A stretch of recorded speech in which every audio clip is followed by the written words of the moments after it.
I'm a mixture of a lot of things. And I know a lot of white supremacists probably hate me, but that's okay. We just found out that Richard Spencer, that white supremacist. Protests over Richard Spencer's visit turning violent. White nationalist Richard Spencer is speaking at the University of Florida. Governor Rick Scott did declare a state of an emergency. Pepe has become kind of a symbol. Africans have benefited from their experience with white supremacy. If Africans had never existed, world history would be almost exactly the same as it is today. You just because we are the genius that drives it. You don't get to tell me what I will be. Because my name's Richard Spencer.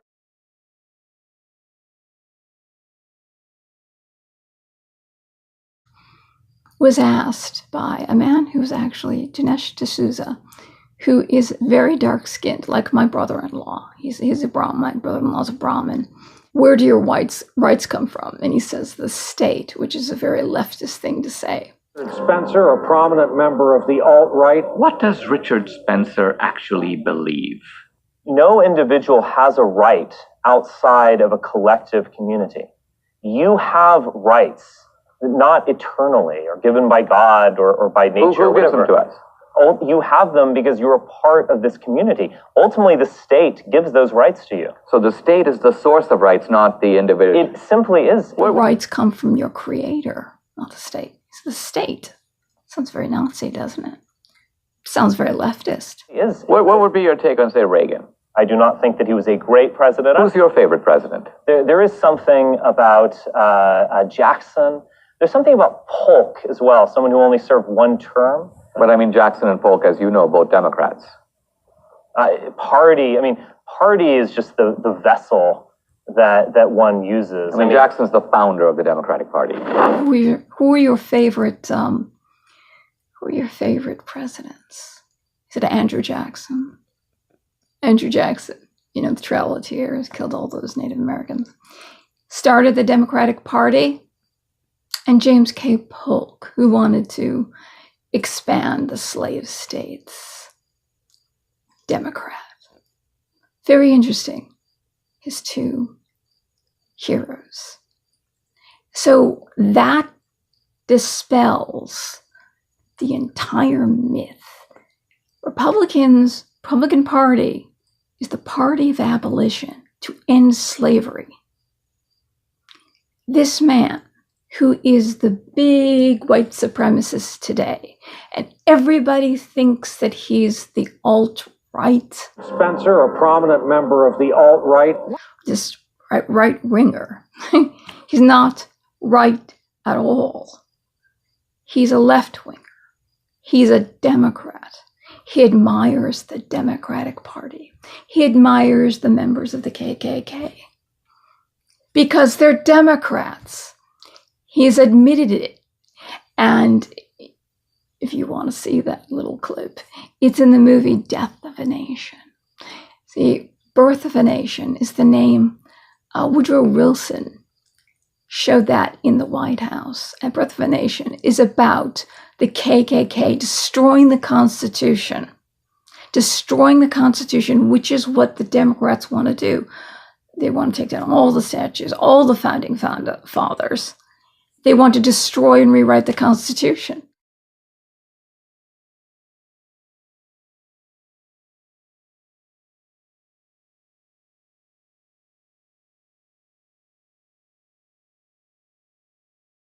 And that's what Birth of a Nation is about, is that the KKK goes in and destroys it and writes their own Constitution.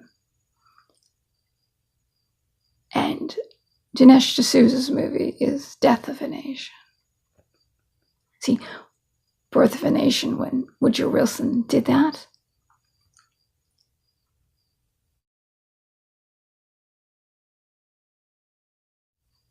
it renewed interest in the KKK. So thousands and thousands of men joined up because Woodrow Wilson showed that in the White House. Interesting. You want to tear down, you Democrats, you want to tear down the Constitution? You want to rewrite that? We want to tear down the Founding Fathers. Most of them were against slavery. Thomas Paine, Benjamin Franklin. And then Thomas Jefferson was impoverished. I think he didn't know what to do. Wondering why a man like that. But he said once, I've been told that they're not as smart as white people, but he said, I don't want to believe that. I don't want to believe that. So people who were racist told him that. I don't want to believe that, he said. But in any event, no matter how smart someone is, smart or not, whatever they are, they should have all the rights as an American citizen. The Bill of Rights, the right to life, liberty, and the pursuit of happiness. The Constitution, they should have all those rights. Because people who are dumb like me, he's saying, dumb like me, deserve rights. Deserve all the rights. But I don't want to believe that, he said. But it was a dangerous world when, at that time, before the Civil War, everything was dangerous. I don't know. But after the slaves were free, after the slaves were freed, the only thing that participated in the night, the KKK came, the Democratic Party, came and terrorized them and lynched them. And it was the fact that everyone had the right, the Second Amendment, to own a gun, is what saved their lives. In fact, we might not have any African Americans in this country, any descendants of slaves, if the Second Amendment didn't exist. Let me tell you why I'm a defender of the Second Amendment. I was a little girl growing up in Birmingham, Alabama, in the late 50s, early 60s. There was no way that Bull Connor and the Birmingham police were going to protect you.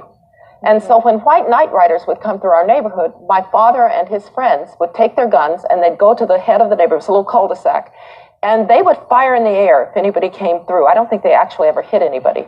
But they protected the neighborhood. And I'm sure if Bull Connor had known where those guns were, he would have rounded them up. And so you might want to think about that. Democrats that saved their lives. They had the right to live. They had the right to own that gun.